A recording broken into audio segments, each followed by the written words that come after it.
আসসালামু আলাইকুম।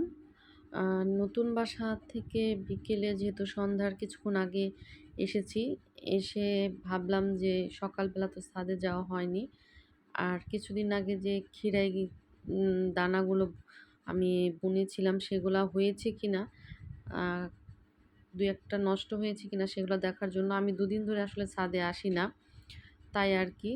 দানাগুলো হয়েছে আসলে, গাছ তো হয়েছে ২ দিন আগেই। কিন্তু আমি যেহেতু ছাদে ঠিকমতো আসতে পারি না, সেজন্য ঠিকমতো পানিও দিতে পারি না। তাই এখন সন্ধ্যার আগে গাছে পানি দেওয়ার জন্য এসে দেখলাম যে মাশাআল্লাহ আ খিরাই গাছগুলো বেশ ভালোই হয়েছে। চারাগুলো বড় হয়ে গেছে।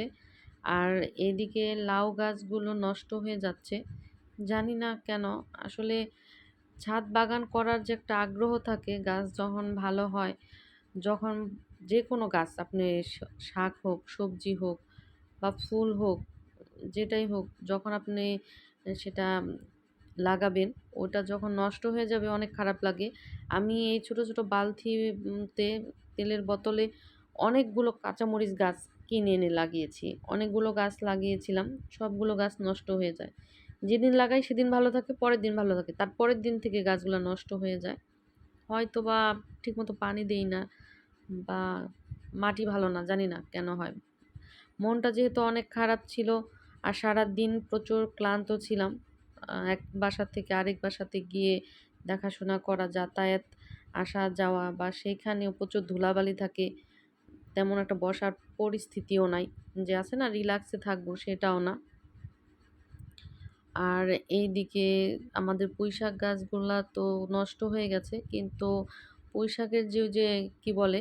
যে চোবা, চোবা ফুল হয়, যে বীজগুলো হয় পাকে, সেগুলা তো শীতকাল ভাজি করে খাওয়া বা শুটকি দিয়ে খাওয়া ভালোই লাগে, খারাপ লাগে না। তো দেখতে, দেখতে সন্ধ্যা হয়ে যাচ্ছিল। তো ভাবলাম যেহেতু ছাদেই আছি, একটা ভিডিও করি। আর এদিকে এই কাঁচামরিচ গাছগুলা না মানে প্রচুর পিঁপড়া ধরেছে। পিঁপড়ার ওষুধ দিয়েছি। কিন্তু থাকে না। আসলে মন ভালো থাকলে ভিডিও করতে ভালো লাগে, কথা বলতেও ভালো লাগে। মন ভালো না থাকলে কিছুই ভালো লাগে না। যেহেতু গাছগুলা নষ্ট হয়ে যাচ্ছে আর অনেক পরিশ্রম করেছি এই গাছগুলার পেছনে। অনেক পরিশ্রম করেছি। টাকা দিয়ে তো কিনে এনেছি, খাটনি করেছি, তারপরে সময় দিয়েছি। তারপরও গাছগুলা বড় হচ্ছে না।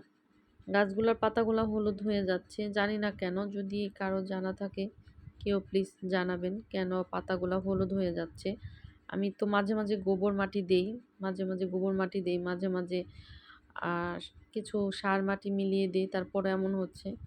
আর এদিকে সিম গাছে ফুল আসছে না, তবে ডগা ছেড়েছে। মনে হচ্ছে যে ফুল আসবে। ইনশাআল্লাহ আশা করা যায়। আর ফুল আসুক বা না আসুক, এখন আর আমার ছাদ বাগানের প্রতি কোনো আগ্রহই নেই। ভালো লাগে না। তবে এত কিছুর মধ্যে দেখলাম যে বেগুন গাছে ফুল এসেছে। এটাই দেখে ভাল লাগলো যে যেটাকে যত্ন করি না সেটাই ভালো আছে। আর যেটাকে যত্ন করি সেটা ভালো নাই। বলে না যে আসলে জঙ্গলে দেখবেন অনেক সময় কি অনেক ধরনের সবজি বা ফল গাছ হয়, খুব ভালো হয়। আপনি বাড়িতে যেটা মানে লাগাবেন, যত্ন করবেন, রোপণ করবেন সেটা কখনো ভালো হয় না। অনেক সময় এরকম হয়। ঐরকমই আরকি। তো যাই হোক, আর এইদিকে আ কিছু, এটা কি বলে?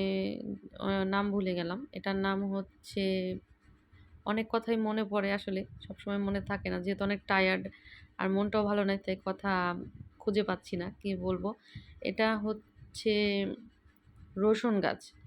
রসুনের কোয়া থেকে রসুনের চারা বের হয়েছে। রসুনের কোয়া এখানে মাটিতে পুঁতে রাখা হয়েছিল। আর এখানে চারা গজিয়েছে। আজকের ভিডিওটা এ পর্যন্ত। ভালো থাকবেন। আল্লাহ হাফেজ। আলহামদুলিল্লাহ। আর আজকের ভিডিওটা এই পর্যন্তই। ভালো থাকবেন।